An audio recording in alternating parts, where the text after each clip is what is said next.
जोंनि थाखाय मोनसे गोजोनथाव बेयो रादाब बे 2020 मायथाइनि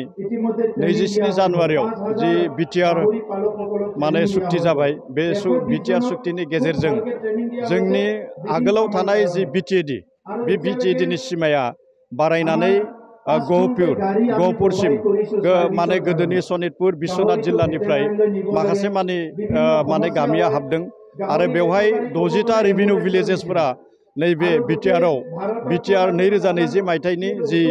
27 जानुवारियाव जानाय जि बिटिआर सुक्ति बे सुक्तिनि गेजेरजों बे गामिया हाबदों आरो बे गामिखौ आपातत बे गामिखौ नैबे 2025 मायथाइनि जानो गोनां जि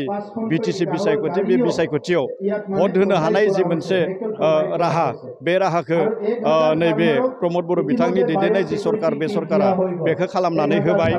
आरो सोर माने माबे बिटिसि बियाबाव थानानै भट होनो मोनगोन बेखौ साननैसोनि गेजेरावनो थिग खालामनाय जागोन आरो गमामायैनो नैबे ओनसोलनि जोंनि जिखिनि रायजो राजाफोर बे रायजो राजाफोरा माने नैबे 2025 मायथाइनि जि बिटिसि बिसायख'थि बे बिटिसि बिसायख'थियाव भट होनायनि जिखिनि गोहो बे भट होनायनि गोहोखौ बिथांमोना मोनबाय आरो बियो थाबैनो बेयो मोनसे मा होननानै बुंदों बेयो मोनसे जोबथा मोनसे महर मोनगोन बेयो मा होननानै बुंगोन बेखौ माने जायफोरा बिटिआर सुक्तिनि सायाव मोजाङै माने बिजिरनाय गैया एनालाइसिस गैया आरो जायफोरा माने बेखौ सानफ्रोमबो माने नेगेटिभ भिउजों जायफोरा बेखौ नोजोर होयो बिथांमोना बेखौनो नुबाय थागोन बे दिनैनि समाव 2020 मायथाइयाव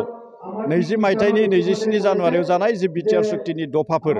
बे बिटिआर सुक्तिनि दफाफोरा नैबे 5 बोसोर नैबे माने 2025 मायथाइयावनो गोबांथार दफाफोरा बेवहाय सुस्रांजानो थांगासिनो दङ गामि सोसननाया जाबाय आरोबाव माने जोंहा नैबे कलेज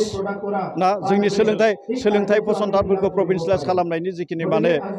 सुक्तियाव दङमोन दफा दङमोन बेखौबो गमामायैनो नैबे बिटिआर सरकाराबो आथिखालाव प्रमद बर' बिथांनि दैदेननाय जि सरकार बे सरकारा इतिमध्य मावफुंबाय आरो थाबैनो जिखिनि माने गुदि फरायसालि गेजेर फरायसालि आरो गोजौ फरायसालि आरोबाव थालांबावनाय माने मा होननानै बुंदों फरायसालिमा बैफोरखौ माने प्रभिन्सियेलाइज खालामनायनि जिखिनि माने जि मोनसे माने राहा बे राहाफोरखौ सरकारा लाबाय थादों आरो बेबो थाबैनो बेयो सुस्रांजानायनि लामायाव थांगासिनो दङ आरो बेखौनो जायफोरा नुवाखै जायफोरा बेखौ बिथांमोना माने नेगेटिभ जि मोनसे भिउजों नायो बिथांमोना बेखौनो सानफ्रोमबो बुंबाय थागोन जेबो गैया जेबो जायाखै होननानै नाथाय बेखौ आथिखालाव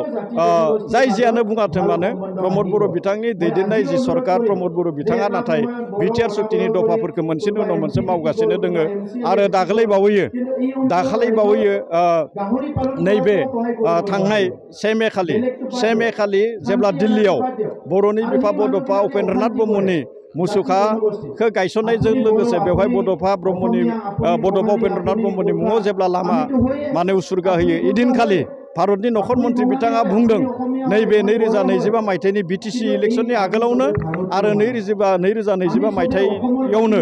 बेयो माने 100 जौखोन्दो मावफुंजागोन होननानै बिथाङा बुंदों आरो बै हिसाबैनो जोङो भारत सरकार आरो आसाम सरकारखौ नाजानाय आरो मावफुंनायखौ जोङो नुनो मोन्दों जोंबो माने फोथायदों जोंबो आसा खालामदों दे